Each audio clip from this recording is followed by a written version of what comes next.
কি সব বকনা? হ্যাঁ, এগুলো বকনা ষাঁড় দুইটাই আছে। ওরে বাবা, এত বকনা হয়েছে, এই যে এই পাশেও তো আছে। এগুলো তো আপনার সম্পদ না? এখানে সম্পদ আমার। দর্শক, এই মুহূর্তে আমি আছি কুষ্টিয়া সদর উপজেলার বোয়ালদা গ্রামে এবং আমার পাশে আছেন জাকির ভাই। আর যেখানে দাঁড়িয়ে আছি সেটা হচ্ছে লিয়াকত আলী ডেইরি ফার্ম।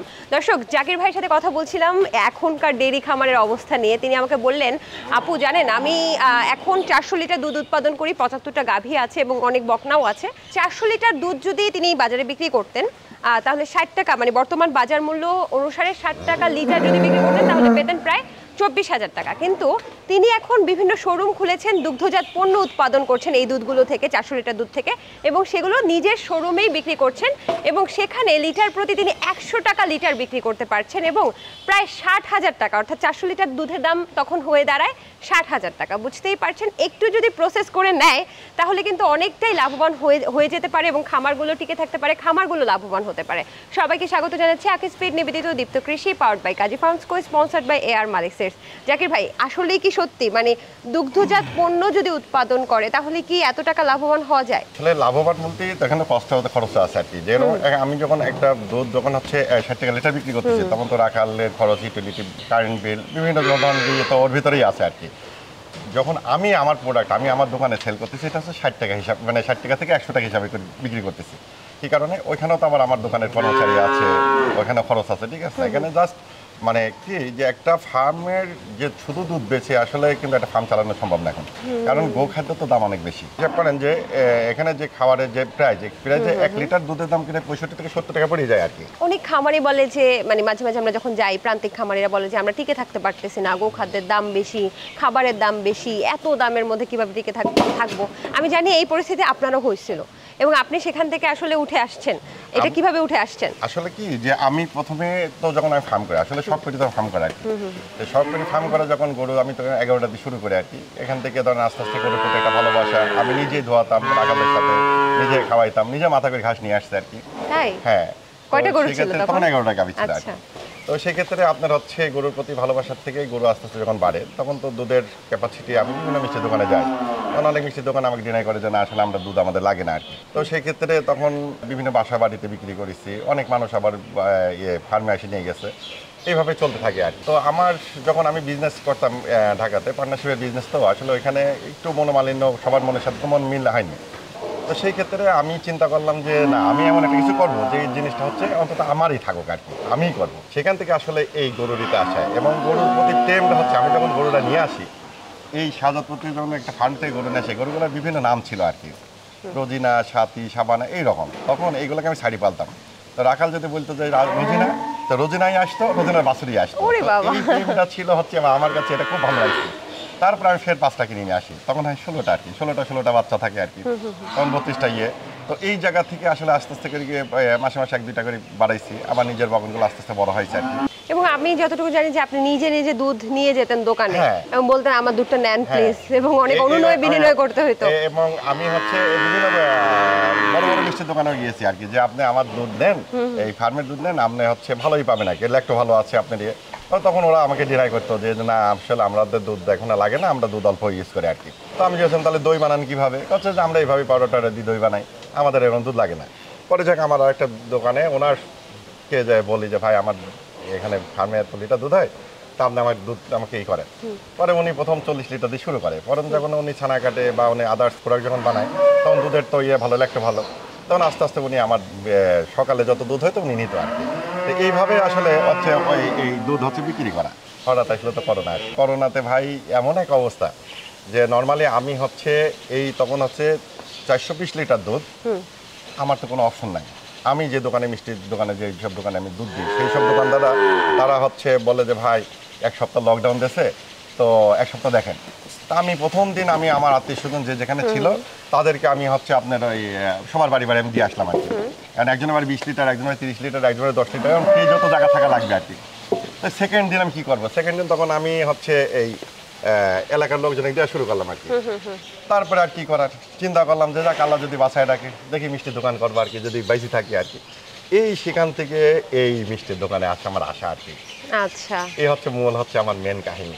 তাহলে আপনি বলছেন একজন খামারি হিসেবে যদি শুধুমাত্র দুধ উৎপাদন করে দুধ বিক্রি করে তাহলে অত বেশি লাভবান হওয়া যায় না, এবং দুগ্ধজাত পণ্যই হচ্ছে লাভবান হওয়ার মূল কৌশলটা আপনার। ঠিক আছে, এখানে যেহেতু আছি আমরা একটু আপনার সম্পদগুলো দেখি। আমি জানি যে এখানকার ডেইরি খামারের সবচেয়ে বড় সম্পদ হচ্ছে এই বকনাগুলো। এই বকনাগুলো এখন কয়টা আছে আপনার বকনা? আমার এখানে আছে বেশ কিছু, 20টা মতন আছে আর কি। মাশাআল্লাহ, এই যে এই বকনাটাকে দেখতে পাচ্ছি খুব সুন্দর, ফ্রেন্ডলি, সে তো আবার আদরও নিচ্ছে। এই বকনাটার বয়স কত? এর বয়স হচ্ছে 2.5 মাস আর কি। 2.5 মাস, বাহ, খুব ফ্রেন্ডলি, একদম মানুষের সাথে থাকে তো বোঝা যায়। কি খাওয়াচ্ছেন এগুলো, কি খাওয়াচ্ছেন? আয় আয়, কি খাওয়াচ্ছেন ওদেরকে? এখানে গমের ভুসি, ধানের কুড়া, ভুট্টা ভাঙানো, কালার ভুসি, ফেসারি ভুসি। এটা কি নিজেরা তৈরি করতেছেন? হ্যাঁ, এগুলো নিজেরাই করি আর কি। নিজেরা তৈরি করছেন? হ্যাঁ। আচ্ছা, তাহলে মানে বাইরের ফিড কি খাওয়াচ্ছেন? না, আমি কোনো ফিড খাই না, আজ পর্যন্ত আমি একটা ফিডও খাইনি। সবগুলো বকনা একটু ধরে ধরে দেখতে চাই ভাই। এগুলো, এই যে বকনা বা একটা বাচ্চা যখন হয় গাভীর, তখন কিন্তু সেগুলোর একটা পরিচর্যা থাকে। সেই পরিচর্যাগুলো কি আমাকে একটু বলবেন? আমার যখন ফার্স্টলি যখন একটা বাচ্চা হয়, তখন আমি কিন্তু কচ্ছর মাঠ থেকে আমি আলাদা একটা উঁচু জায়গাতে রাখি, শুকনা জায়গাতে রাখি। আচ্ছা, কারণ ওর জন্য একটা জায়গা আছে আর কি। ওরা 1 মাস পর্যন্ত ওর গায়ে কোনো মানে পানি বা হচ্ছে চুনা বা গোবর এগুলো রাখতে দেয় না আর কি। জাস্ট যখনই খাওয়ার টাইম হয় রাখাল নিয়ে যায়, ওর মায়ের সাথে দুধ খাওয়াই, আবার হচ্ছে ওই শুকনা জায়গায় রেখে দেয় আর কি। কতক্ষণ আপনারা দুধের জন্য দেন, মানে কত লিটার দুধ খাওয়ার জন্য আমি দেন? একটা গরুর যদি বডি ওয়েটে যা থাকে তার হচ্ছে 3 ভাগের 1 ভাগ আমরা হিসাব করি যে কি রকম, মানে প্রতি 10 কেজিতে 1 কেজি হচ্ছে আপনার হচ্ছে দুধ খাবে আর কি। হিসাবে হচ্ছে 35 কেজি হলে পারে 3.5 লিটার দুধ, সেখানে 4 লিটার করে দুধ পায়। আর এই বাচ্চাগুলোকে কি খাওয়ান? শুধু কি এই ভুসি বা এই শুকনো খাবার? খাওয়ার পরে আর ভুসি খাই আর ঘাস খাই। এই শুকনো খাবারটা কতদিন পরে দেন? এটা হচ্ছে ওরা যখন 20-15 দিন পার হয় তখন থেকে একটু একটু করে ওদের দেওয়ার সামনে হচ্ছে এই শুকনা খড় বা ঘাসের এটা দেওয়া হয়, যাতে ওরা মানে একটু করুক। যখন ওরা একটু খাওয়া ধরে তখন এই দানাদার খাওয়া হালকা করে দিয়ে রাখি, যে কতটুকু পারে আর কি। ওই আস্তে আস্তে আস্তে খাওয়া শুরু করে দেয়। বকনাগুলোকে অবশ্যই ছাড়তে হবে, তাহলে আমরাও ছেড়ে দিই। আমরা বরং আপনার গাভীগুলোকে দেখতে যাই, ঠিক আছে? চলেন তাহলে। আরে আকিস ফিড আইছে, এবার ঠেকাই বকে শুনি। বাজারে এলো আকিস ফিড, বাড়বে খামারের লাভ, রেজাল্ট হবে হিট।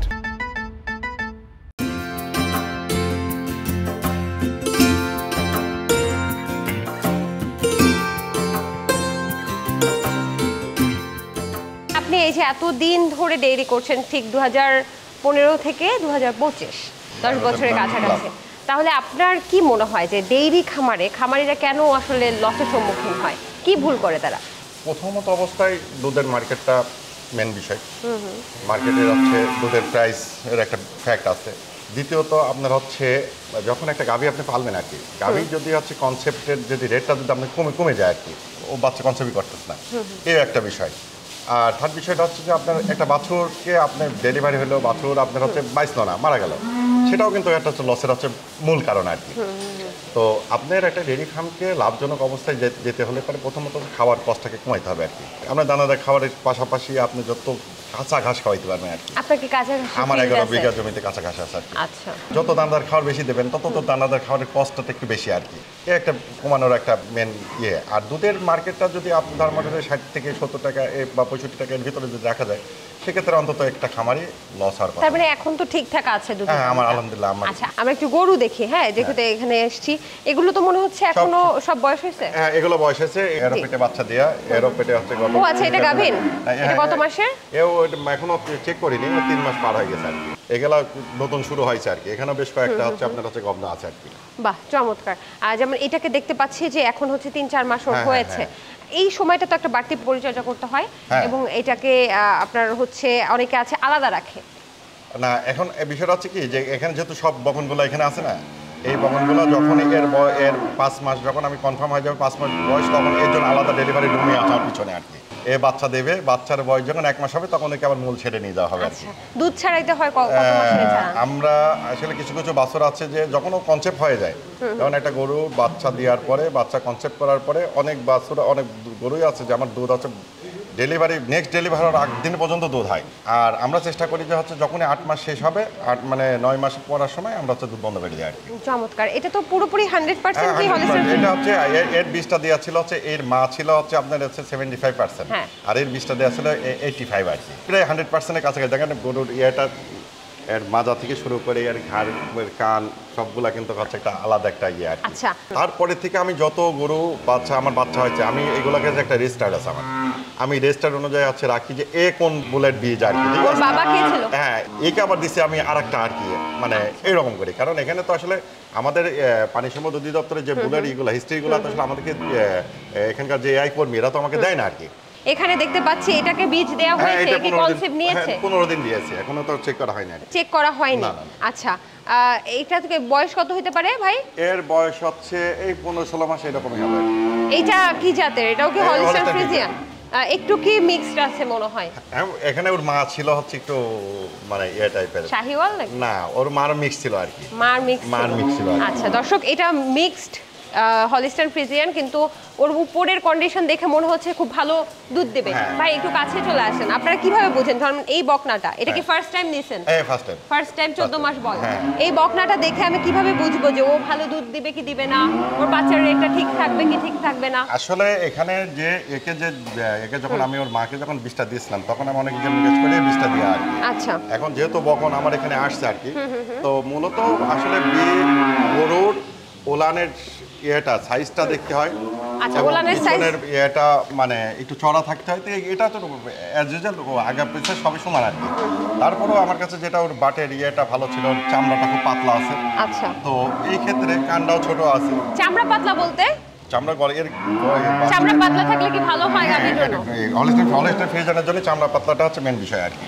আচ্ছা, তাতে কি লাভ হয়? তাতে দুধের পার্সেন্টেজটা একটু ও ভালো হয়। আচ্ছা আচ্ছা, আমরা একটু বড় বড় গাভী দেখতে চাই ভাইয়া। এখানে তো সব বকনা দুধ। সব বকনা? সব বকনা। আচ্ছা, বকনাগুলোকে আপনি যখন এই যে বীজ দিচ্ছেন তারপরে কি বাড়তি কোনো পরিচর্যা আছে ভাই? না, যখন আমরা টার্গেট নিয়ে যে যখন ও কনসেপ্ট যখন করে ফেলা দেয়, যখন কনসেপ্ট করার পরে আমরা ওদের খাবারটা হচ্ছে একটু বাড়তে থাকি। যখন 5 মাস গম হবে তখন ওর খাবারের এটা আরো একটু বেড়ে যাবে আর কি। আচ্ছা, যত ডে বাই ডে ওর খাবার ইনক্রিজ হতে থাকবে। আচ্ছা, একটা তো সময় ঠিক রাখা, আরেকটা হচ্ছে যখন বকনা যখন বাচ্চা দেয় সেই সময়টা বাচ্চার মৃত্যুর রেট অনেক সময় থাকে, মানে থাকে। মৃত্যু হয়।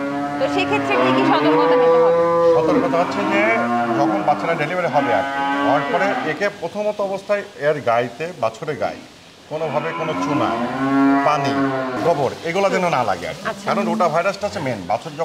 একটা বাছুরের বয়স যখন 1 মাসের আগে যদি কোনো সময় ডায়রিয়া হয়, তাহলে সেক্ষেত্রে বাছুরটা বাঁচানো কিন্তু টাফ।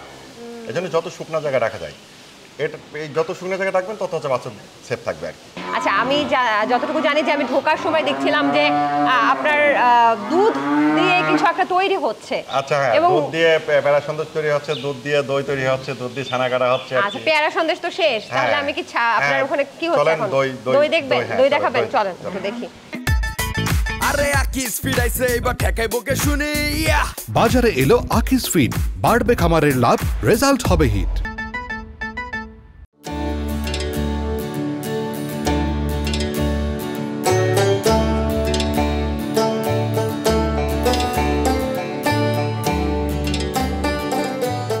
এই যে আপা আমার সেই তৈরি করা দই আর কি।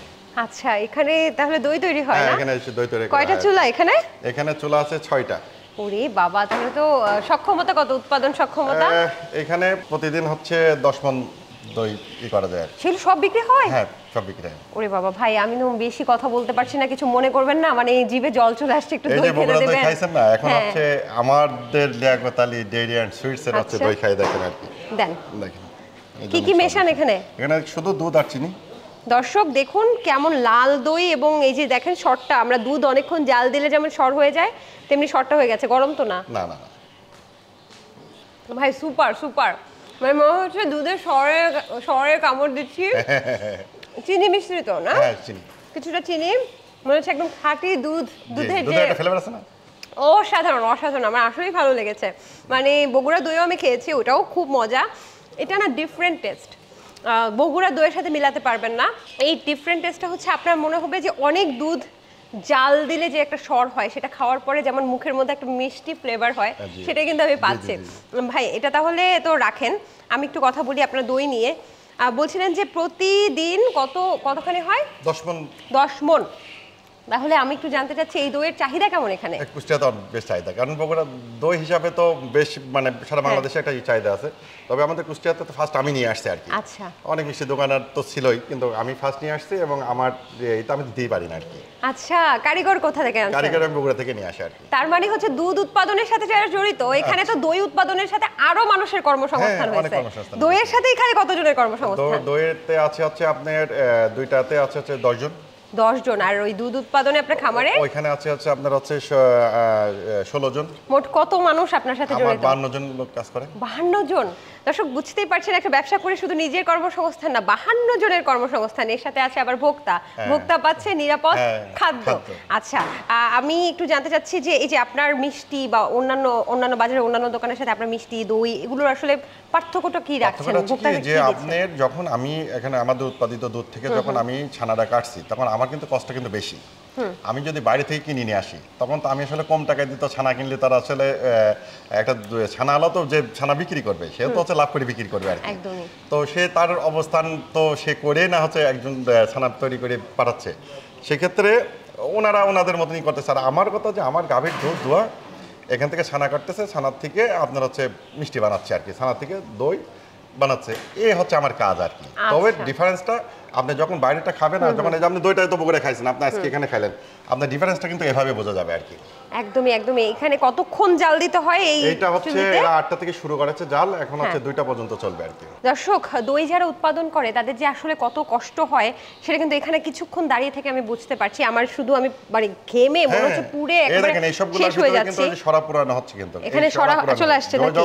দুধ যখন রেডি হয়ে যাবে এটা তোলার পর সরাগুলো থাকবে গরম। এই দুধ হচ্ছে এই আপনারা একটু দেখবো।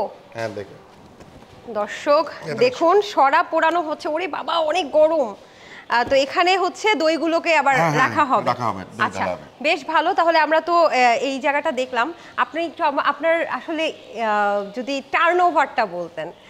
আমি জানি না, এইভাবে সরাসরি জিজ্ঞেস করে ফেললাম, জানতে ইচ্ছে করছে। আসলে এরকম তো না, এখন যে আমাদের যে আমরা যে উদ্যোক্তা আর কি, উদ্যোক্তা থেকে একটা সাকসেসের পর্যায়ে যাবো, এখানে ভ্যাট ট্যাক্সের যে বিষয়গুলো আসে আর কি, এটা খামার একটা মিষ্টির দোকানে ভ্যাট হচ্ছে 15 থেকে 20% পর্যন্ত ভ্যাট দেওয়া লাগে।